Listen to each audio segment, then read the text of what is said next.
ఇలా ఏడవకుండా ఉండాలి అంటే దీనికి ఆల్టర్నేట్ వెతుక్కోండి. పూజలు చేసుకోవచ్చు, ఏదైనా టూర్స్ వెళ్ళొచ్చు, తీర్థయాత్రలకు వెళ్ళొచ్చు. ఫిజికల్ నీడ్స్ ఒకట మీ జీవితం నాశనం అయిపోగా మీరు ట్రాప్ చేసిన వ్యక్తి జీవితం నాశనం అవుతుంది. వాళ్ళ మీద ఆధారపడి ఉన్న వ్యక్తుల జీవితాలు నాశనం అవుతుంది. అమ్మా నీకు నమస్కారం. ఎందుకంటే నీకు మధ్య మధ్యలో నేను నమస్కారం పెట్టాలి. నాకు చాలా బాధగా ఉంది.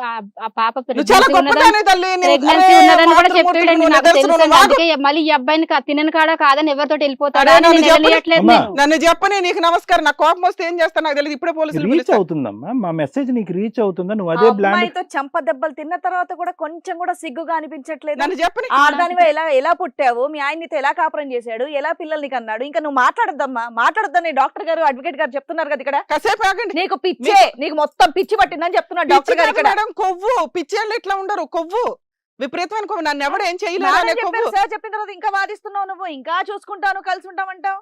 కలిసి నేను బయటికి అసలు బయటికి వెళ్ళు. లీగల్టీ ఏముందో చెప్పని. నీ దరిద్రం ఏంటో తెలియాలి కదా. పిల్ల జీవితం ఎంత నాశనం అయిందని. అవ్వకుండా చేయమని అడుగుతాను. అది కూడా అడుగుతాను. 2 దెబ్బలు తగిలిచ్చమ్మా. లేదంటే మళ్ళీ ఇద్దరు వెళ్ళిపోయింది బ్రేక్ఫాస్ట్ లకు డిన్నర్ లకు. మళ్ళీ వెళ్ళిపోయింది ఇద్దరు. లీగల్ ప్రొసీడింగ్స్ ఒకటి కంప్లీట్ అయితే కూతురు తప్పు చేస్తే తల్లి వాయి కొట్టడం అనేది చూసాను, కానీ తల్లి తప్పు చేస్తే కూతురు చేత దెబ్బలు తినడం అనేది ఇప్పుడే చూస్తాను నేను ఫస్ట్ టైం ఇక్కడ. పెద్దవాళ్ళు ఉన్నారు కదా, మెల్లిగా మాట్లాడదానికి కాము కూర్చొని ఏడ లాగొడు కొడితే గానీ. లీగల్ నాకు నిజంగా పొరపాటు నేను ఈ ప్రోగ్రామ్ చేస్తాను, నా కూతురు చూస్తే ఏమవుతుందో నాకు ఇద్దరు భయం వేస్తుంది. మా ఇంట్లో వాళ్ళు ఈ ప్రోగ్రామ్ చూస్తారేమో అని. ఇంత దరిద్రం కేసా బాబాయ్ సార్? నిజంగా మీరు గొప్పోళ్ళండి బాబు. అంటే సమాజంలో ఇలాగే ఉన్నారండి. నిజంగా ఈ కేసు ఒక ఎగ్జాంపుల్. తెలీదు బో. అంటే యాక్చువల్ గా ఇలాంటి క్యారెక్టర్స్ లో మాక్సిమం అత్తలు వదిళ్ళు ఇలా కొంతమంది ఉంటారు, మేము చూస్తూ ఉంటాం. కానీ అమ్మ కూడా ఉంది, చాలా కేసులు ఉంటాయి. 1 ఎక్కడో దరిద్రంగా. కానీ ఈవిడ మాట్లాడుతున్న విధానం నాకు డోక్ వస్తుంది. అది ఎందుకంటే ఆవిడ స్టిల్ ఇప్పటికీ అది కంటిన్యూ చేయడానికి చూస్తుంది. ఆవిడ అంటున్న మాట ఏంటి? అవునండి వీళ్ళిద్దరు పెళ్లి చేస్తాను, ఇంట్లో ఉంటారు, ముగ్గురు ఉంటామంట. ఎంత దరిద్రమైన మాట అది. అంటే వీటికి ఒక లీగాలిటీ ఉంటుంది అమ్మ. పుట్టే వారసులు ఎవరికి వారసులు ఏమవుతారు? చట్టం ఒకటి ఏడ్చిందిగా మనకి. ఆస్తి పంపకాలు కానీ, లేకపోతే లీగల్ ప్రొసీడింగ్స్ కానీ, లీగల్ హెయిర్స్ కానీ, అంటే దీనికి ఒక పద్ధతి. మనం పూర్వకాలం నుంచి కొన్ని ఆచారాలు, వ్యవహారాలు, రిలేషన్స్ ఫాలో అవుతున్నాం. కొన్ని తెగల వాళ్ళు కలిపి పెళ్లి చేసుకోకూడదు. కొన్ని సైంటిఫిక్ గా చూస్తే కొంత రిలేషన్ ఉన్న, బ్లడ్ రిలేషన్ ఉన్న వ్యక్తులు పెళ్లి చేసుకోకూడదు. ఒక రిలేషన్ కాని అంటే బ్రదరు చెల్లి పెళ్లి చేసుకుంటే కూడా చట్ట ప్రకారం అది చెల్లదు. అలాంటిది నువ్వు వచ్చి నేను అక్రమ సంబంధం పెట్టుకుంటానంటే వీళ్ళిద్దరు ఉంటారంటే ఆ దరిద్రం మీరు ఇంటి దగ్గర చూసుకోండి. కానీ మీ అమ్మాయి అలాంటిది కాదు, నువ్వు అలాంటి దానివి. మీ అమ్మాయి వచ్చి నాకు న్యాయం చేయండి, వాడు ఒక అమ్మాయితో రిలేషన్ పెట్టుకున్నాడు, అది ఎవరితో కనిపెట్టి దాన్ని కట్ చేయండి అంటే మేము ఇంకెవరో అనుకుంటున్నాం. ఈ పిల్ల వచ్చి నువ్వు మా అమ్మ అనేసరికి నాకు షాక్ అయింది. ఇక్కడ ఈ కెమెరా, ఇక్కడ డాక్టర్ గారు, అడ్వకేట్ గారు లేకపోతే నిజంగా చెప్పు తీసి కొడుతున్నావు మాట్లాడే మాటలకి. నాకున్న కోపం. మాకు ఆ రైట్స్ లేవు కాబట్టి ఆగాం. గానీ మేడం అదే బీపీ నాకైతే నేను చేసినట్టు నెగటివ్ క్యారెక్టర్ అంత బీపీతో వర్క్ చేస్తాను అనమాట. నేను బేసికల్ గా నాకు ఇచ్చే క్యారెక్టర్స్ కి ఇప్పుడు నాకు కూర్చున్న దానికి నువ్వు మాట్లాడే ప్రతి మాటకు కూడా లాక్ కొట్టబుద్ధి అవుతుంది. ఇప్పుడు నాకు తెలుసు అలాంటి పనులు మేము చేయకూడదని, ఏది తప్పు ఏది రైట్ అనేది మాకు తెలుసు కాబట్టి కాము కూర్చొని ఉన్నాను. ఈ మాట కూడా మాట్లాడొద్దని అనుకున్నాను. నేను చాలా సేపు నుండి కంట్రోల్ చేసుకున్నా కానీ ఇక్కడ మేడం సార్ వాళ్ళు మాట్లాడిన తర్వాత కూడా నువ్వు కంటిన్యూ చేస్తున్నావు చూడు, నాకు అవ్వట్లేదు.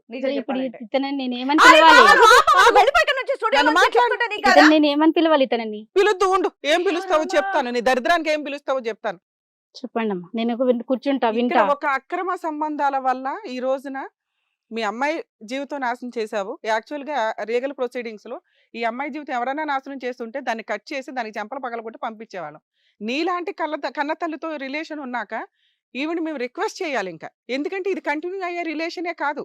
అట్లాంటి దరిద్రుడితో ఈవిడ కంటిన్యూ అవ్వడం తర్వాత సంగతి. నీలాంటి వ్యక్తితో రిలేషన్ పెట్టుకున్నాక దీని గురించి థింక్ చేయడం కూడా ఆ పిల్లకి మానసికంగా, శారీరకంగా చాలా ప్రాబ్లమ్స్. లీగల్ ప్రొసీడింగ్స్ లో ఇట్లా నీకు ప్రెగ్నెన్సీ వచ్చిందో మాకు ఇంకా తెలియదు. ఎందుకంటే మీరిద్దరు చెప్తున్న అబద్ధాలే. మీరిద్దరు కలిపి పిల్ల జీవితం నాశనం చేసి అబద్ధాలతో వాడేసుకున్నారు. ఆయన నిన్ను మోసం చేశాడు, నువ్వు ఆమెను బ్లాక్మెయిల్ చేసావు. ఇవన్నీ అబద్ధాలు. మీ ఇద్దరికి ఒక అవసరమైన నీడ్స్ కోసం మీరు చేయాల్సిన చెత్త పనులన్నీ చేసి పడేశారు. సో ఈ ప్రాసెస్కి వచ్చేసరికి ఈ అమ్మాయి తలుసుకుంటే ఆ అబ్బాయి యాక్చువల్గా రేప్ చేసినట్లే లెక్క. రైట్. ఆవిడ కేసు ఫైల్ చేస్తే మీ ఇద్దరిని జైలుకి పంపించవచ్చు. ఆ పిల్ల రిక్వెస్ట్ చేస్తే నన్ను అడిగితే రిక్వెస్ట్ కూడా అసలు నేనే సర్వీస్ ఇచ్చేస్తాను బాబాయ్. ఎందుకంటే నీలాంటి తల్లి సమాజంలో ఇంకా ఉండకూడదు అని నా రిక్వెస్ట్. చాలా కేసులు చూస్తున్నాం, అక్రమ సంబంధాలు పెట్టుకొని చిన్న చిన్న పిల్లల్ని చంపేస్తున్నారండి వీళ్ళు అడ్డు అని. ఈ పిల్ల పెద్ద పిల్ల కాబట్టి బతికిపోయింది, కానీ మేబీ చిన్న పిల్ల అయితే చంపేసేదేమో. భర్త వదిలేశాడు అంటే ఈవిడ క్యారెక్టర్ ఎట్లాంటిదో మనం ఈజీగా ఊహించవచ్చు. డైవర్స్ అయిపోయినాయి, ఆ విషయం కూతుర్లకు కూడా తెలియదు. నిజంగా మీకు ఫిజికల్ నీడ్స్ అవసరం ఉంటే పెళ్లి చేసుకొని చావండి. అక్రమ సంబంధాలు పెట్టుకోవడం ఎందుకు? ఆ అబ్బాయి ఈవిడ కాదు ఎవడో పెళ్లి చేసుకుంటాడుగా, ఆ పిల్ల జీవితం నాశనం అయినట్టేగా. నేను చెప్పాను మేడం నీ ఏ, కూతురు ప్రెగ్నెంట్ త్యాగ. అని కూడా. చెప్పాడట. ఈ అమ్మాయి తలుచుకుంటే నాన్న మీకు ఒక మేడం, ఆప్షన్ ఏది ఏం చేస్తామనే తర్వాత ఆలోచిద్దాం. లీగల్ ప్రొసీడింగ్స్ లో నీలాగా ఉన్న వ్యక్తులు 1కి 4 సార్లు ఆలోచించండి అమ్మా. ఒక్కసారి ఫిజికల్ రిలేషన్స్ ఉంటే మీరు లీగల్ స్టెప్ వేసేటప్పుడు చేంజ్ అయిపోద్ది. ఒకవేళ ఫిజికల్ రిలేషన్ లేకపోతే దరిద్రుడు అనే వదిలేసి వాడికి ఏదో కేసులు వేసో లేకపోతే కాంపెన్సేషన్ వసూలు చేసో వదిలేయడానికి ఉండేది. ఫిజికల్ నీడ్కి వెళ్ళిపోయినప్పుడు మీ మానసికంగా మీరు చాలా దెబ్బ పడతారు. అరే నన్ను ఎంత మోసం చేసి వాడుకున్నాడు, ఎంత ప్రేమగా ఉండేవాడు నీడ్స్ లో ఉన్నప్పుడు. తర్వాత చూస్తేనేమో వెనకాల నడిపించాల్సిన నడిపించేశాడు అనేది సైకలాజికల్ గా మీకు చాలా జీవితం మీద ఎఫెక్ట్ పడుతుంది. కాబట్టి ఈ కేసు మీకు అందరికి ఒక ఎగ్జాంపుల్. ఇంకెప్పుడు కూడా ఫిజికల్ నీడ్స్ కి వెళ్ళడానికి ముందు 100 సార్లు ఆలోచించండి. అందరూ ఇలా పుట్టిన వాళ్ళే, కానీ అంతకుముందు ఇంత విచ్చలవిడితనం లేదు. ఓ 10-15 ఇయర్స్ బ్యాక్ వరకు. ఇప్పుడు ఎందుకు ఇంత విచ్చలవిడితనం వచ్చేసింది మీకు? ఆ ఫెసిలిటీస్ దొరుకుతున్నాయి, అబ్బాయిలు దొరుకుతున్నారు, అమ్మాయిలు దొరికేస్తున్నారు, సోషల్ మీడియాలో దొరుకుతున్నారు, ఫెసిలిటీస్ దొరుకుతున్నాయి. ఏదో ఓయో రూమ్ లో గోంగూర రూమ్ లో అనుకొని వెళ్ళిపోతున్నారు. వెళ్ళొద్దు, వెళితే ఇక ఇట్లాగే ఉండాల్సి వస్తుంది. మీరు తలుచుకుంటే వాళ్ళ మీద కేసు వేయొచ్చమ్మా. నా పర్సనల్ రిక్వెస్ట్ ఏంటంటే ఆ దరిద్రుడిని పెళ్లి చేసుకోవడం కంటే కూడా చేసుకోవడం కుదరదు. నేను ఎందుకంటే చేసుకోను మేడం, అమ్మ అనే నాకు వ్యక్తితో- అసలు ఇలాంటిది వద్దు. అమ్మ ఫస్ట్ ఒక కూడా నిమిషం. నేను మీరు మాట్లాడుదురు. అమ్మ అనే ఒక విషయంతో ఉన్నప్పుడు అలాంటి వ్యక్తిని పక్కన నుంచోడానికి కూడా అర్హత, అసలు చూడడానికి కూడా అర్హత లేదు. లీగల్ గా మీకు కేసు వేసే రైట్స్ ఉంటే మేము మా టీం అంతా కూడా మీకు 100% హెల్ప్ చేస్తామమ్మా. వాళ్ళిద్దరిని 7 years అన్నా జైలుకి పంపించవచ్చు. ఈవిడ మీద నాన్న మీ విషయానికి వస్తా. ఆవిడ గొప్పతనం నేను అప్పుడే మాట్లాడలేను సార్. మీ విషయానికి వస్తే నువ్వు ఒక అమ్మాయి రియల్ గా లవ్ చేసే అమ్మాయిలు ఈ మధ్య చాలా మంది అబ్బాయిలకి దొరకట్ల. నీ అదృష్టం ఏంటంటే ఆ అమ్మాయి దొరికింది. కర్మ నీలాంటి వాళ్ళకే దొరుకుతారు ఇలాంటి వాళ్ళు. నీకు ఫైనాన్షియల్ గా హెల్ప్ చేసి నీకు జాబ్ ఇప్పించి నిన్ను ఒక స్టేజ్ లో కూర్చోబెట్టి అరే బాబు ఇంత చక్కగా బొమ్మలాగా ఉంది పిల్ల చేసుకుంటాను అని ఈమె మీ ఇంట్లో పరిచయం మాట్లా- కాకముందు వరకు నేను కూడా సిన్సియర్ గా చేశాను మేడం. ఏంటయ్యా సిన్సియారిటీ అంటే ఒక 5 నెలలు సంవత్సరం ఇలాగే ఉంటుందా? మేడం sincerity అంటే ఏంటి? ట్రాప్ లో పడి నేను జీవిత మోసం కాలాన్ని చేశాను ప్రేమ అనే మాటకి జీవిత కాలం కంటిన్యూ అవుతుంది. నువ్వేంటి 1 నేను year టైం రియలైజ్ పీరియడా అయినా మీకు మేడం, నేను Sincerity రియలైజ్ అంటే? అయినా మేడం. నేను ఇప్పుడు మిస్టేక్ రే- అంటే నీకు చేశాను. రియలైజ్ అరే బాబు, అవ్వడానికి నువ్వు 3-4 చేసిన months మిస్టేక్ టైం మామూలు పడిందా? కూడా కాదు కదా. నువ్వు చేసిన మిస్టేక్ మామూలు అయితే ఆవిడ కట్ చేసేవాళ్ళం. ఇక్కడ ఈవిడనే కట్ చేయాలి మేము. ఎందుకంటే మీలాంటి విష పురుగుల చేతిలోకి ఆ అమ్మాయి వెళ్లకుండా ఉండడమే బెటర్. నీలాంటి వాళ్ళ వల్ల నిజంగా రియల్ గా లవ్ చేసిన జెంట్స్ ఈ రోజు అర్రే బాబు మాకేంట్రా బాబు ఇట్లాంటి పిల్ల దొరకలేదు, ఈ దరిద్రుడికి దొరికిందని ఫీల్ అవుతారు. నువ్వు చేసిన మోసానికి నువ్వు అసలు ఒక 7 years జైలుకి వెళ్లాల్సిందే. ఎందుకంటే మిస్టేక్ ఒక పెద్ద అమ్మాయికి లైన్ వేసి ఆవిడెవరో నిన్ను ట్రాప్ చేస్తారు రెడీ అయినప్పుడు నువ్వు వెంటనే ఈ పిల్లకి చెప్పి ఇలా జరుగుతుందని ఫోన్ కట్ చేయలేవా, బ్లాక్ చేయలేవా, వెళ్లకుండా ఆగలేవా? నువ్వు కొవ్వెక్కి మాట్లాడడానికి పిల్ల ఉంది కదా, అప్పటిదాకా 12 దాకా అమ్మాయితో మాట్లాడి ఈవిడ ఎంటర్ అయిన దగ్గర నుంచి నువ్వు 10 ఫోన్లు కట్ చేయడం స్టార్ట్ చేసావు. తీరా చూస్తే 1 గంట దాకా దాంతో మాట్లాడుతూ కూర్చున్నావు. ఇక నీకు లవ్ ఏంటి గోంగూర? ఆవిడెవరో ట్రాప్ చేస్తే నువ్వు ఎవరు ట్రాప్ చేస్తే వాళ్ళు వెనకాల వెళ్తావు. నువ్వు 100% రాంగ్ పర్సన్వి. ఇలాంటి వ్యక్తిని చేసుకోవడానికి 1-4 సార్లు ఏ స్త్రీ అన్నా ఆలోచించాలి. నువ్వు ఇట్లా అక్రమ సంబంధాలకే పనికొస్తావు. కొంతమంది బాయ్స్ ఉంటారు కదా ఇట్లాంటి ఆంటీల దగ్గరికి వెళ్ళడానికి, నువ్వు ఆ క్యారెక్టర్ పర్ఫెక్ట్ క్యారెక్టర్. ఈవిడ కోర్టు హెల్ప్ చేయండి అంటే ఖచ్చితంగా నిన్నైతే నేను జైలుకి పంపిస్తాను. మీకు నమస్కారం అమ్మ. నేను చెప్పలేను మీ గురించి, ఎందుకంటే మీరు చాలా ఉన్నతమైన గొప్ప వ్యక్తులు. అలాంటి గొప్ప వ్యక్తికి ఏమిలా చెప్తాము? నువ్వు చాలా మంది అమ్మలకి ఒక ఆదర్శం. అంటే కొంతమంది ఉన్నారు అమ్మలు, స్పెషల్ అమ్మలు అంటారు వాళ్ళని. అక్రమ సంబంధాలు పెట్టుకొని భర్తలు చంపేయడం, అక్రమ సంబంధాలు పెట్టుకొని పిల్లల్ని చంపేయడం, అక్రమ సంబంధాలు పెట్టుకొని అక్రమ సంబంధం ఉన్న వ్యక్తిని కూడా చంపేయడం. అలాంటి గొప్ప వ్యక్తులకు నువ్వు లీడర్. లీగల్ ప్రాసెస్ లో నువ్వు ఇప్పుడు మాట్లాడుతున్న విధానం ఎంత ఉందో అసలు లీగల్ కాదు కదా. ఒక స్త్రీగా ఒక సమాజంలో బతుకుతున్న ఒక వ్యక్తిగా నేనేమంటానంటే నువ్వు సమాజంలో బతకడానికే పనికిరావు. మీకంటూ ఒక టీం ఒక ఇది ఉంటుంది, అక్కడ పడేసి మధ్యలో షాక్లు ఇస్తూ ఉండి నువ్వు సమాజంలో పనికొస్తావు పనికిరావా ఇలా షాక్ ఇస్తుంటే అప్పుడు లైన్లోకి వస్తావు. చాలా దారుణంగా మాట్లాడుతున్నావు తెలుసా. నువ్వు నీ అవసరాలకు నువ్వు అక్రమ సంబంధం పెట్టుకున్నావు, అది వేరే.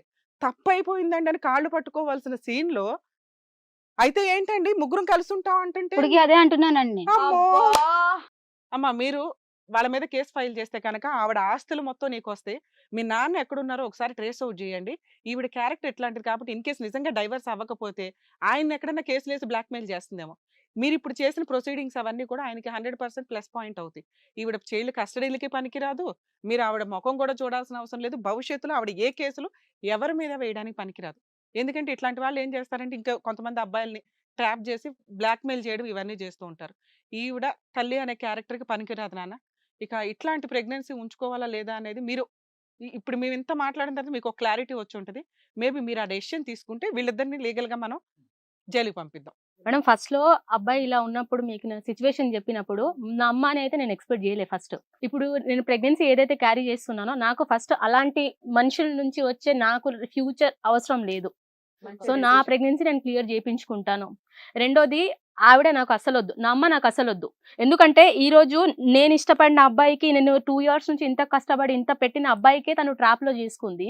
అట్లాంటిది రేపొద్దున్నే ఒకే ఇంట్లో ఉండాలి అంటే నా వల్ల అవ్వదు. రెండోది రేపొద్దున్నే ఇంకెవరు వచ్చినా సరే, నేను ఫ్యూచర్ లో చేసుకున్న హస్బెండ్ వచ్చిన ఆయన్ని కూడా ఇలాగే చేస్తే ఆవిడ, నా సిచ్యువేషన్ ఏంటి? మీరు 100% ఆవిడ సో, కట్ చేయాలి. అసలు ఆవిడ తల్లి నాకు అనేది ఆవిడ లేదు. అవసరం లేదు. ఇప్పుడు మేము ఉన్న బిల్డింగ్ లో ఏదైతే ఉన్నామో నేను మా తమ్ముడు ఉన్నాము. సో ఆవిడకి మాకు సంబంధం లేదు. ఇప్పుడు మా ఫాదర్ ఇన్ని ఇయర్స్ బయట ఉన్నారు కాబట్టి ఈవిడ వేరే దగ్గర ఉంది, ఈవిడ క్యారెక్టర్ ఏంటని నాకు తెలియలేదు.